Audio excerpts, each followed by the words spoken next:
kaguluhan at mga kasama nang nagpapahirap sa pagunlad ng isang bansa.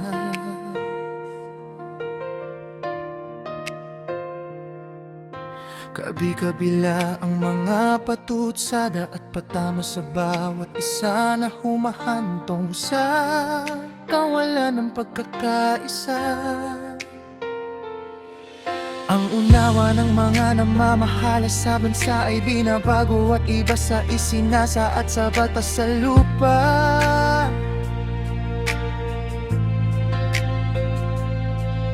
Ang batas ng Panginoong Diyos ang dapat gawing gabay para sa pagkaunawa sa tama na ito ay ang kanyang mga banal na salita. Ang mga hinirang ng Diyos na may pananampalataya ay nagpapasakop sa mga batas sa lupa. Ang pagsunod sa batas ng Diyos Ama ang dapat ipagpauna at bigyang halaga. Ulad ang isang bansa kung ang pagkaunawa sa mga banal na salita ang isasagawa. Ang pananampalataya ng bayan ng Diyos sa mga huling araw na pinatunayan ng mga hula sa Biblia ang may tunay na pagkakaisa. Pananampalataya ay tunay na paniniwala sa mga bagay na hindi pa nakikita na magmumula sa Panginoong Diyos na manlilikha.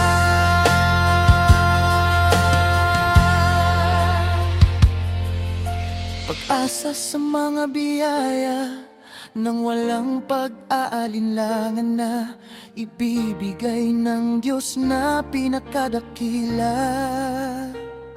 Pagkakaisa sa pananampalataya ng tunay na iglesia ay magkakamit ng buhay na walang hanggan at bayang banal na tunay na pagpapala. Matatanggap ang pangakong kaligtasan, dala ng mabuting balita dahil sa pananampalataya na may kalakip na mga gawa. Pagtitiwala sa Panginoong Diyos sa kanyang kapangyarihang walang hangga ay tunay na pananampalataya. Kabutihan at pagpapala ang tatamuhin ng sumasampalataya ng walang pag-aalinlangan sa kanyang banal na magagawa.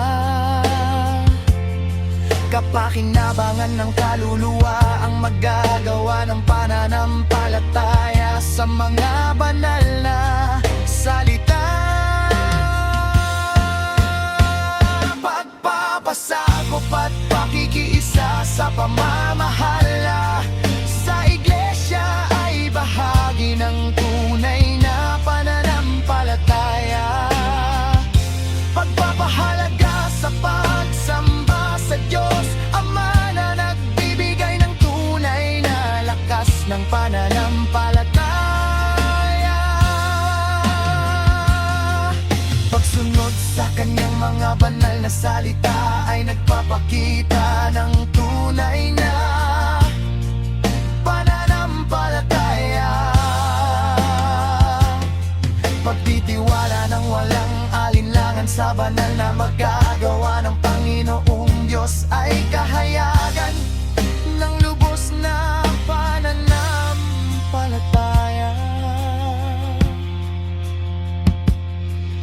Pananampalataya ay tunay na paniniwala sa mga bagay na hindi pa nakikita, na magmumula sa Panginoong Diyos na manlilikha. Pag-asa sa mga biyaya nang walang pag-aalinlangan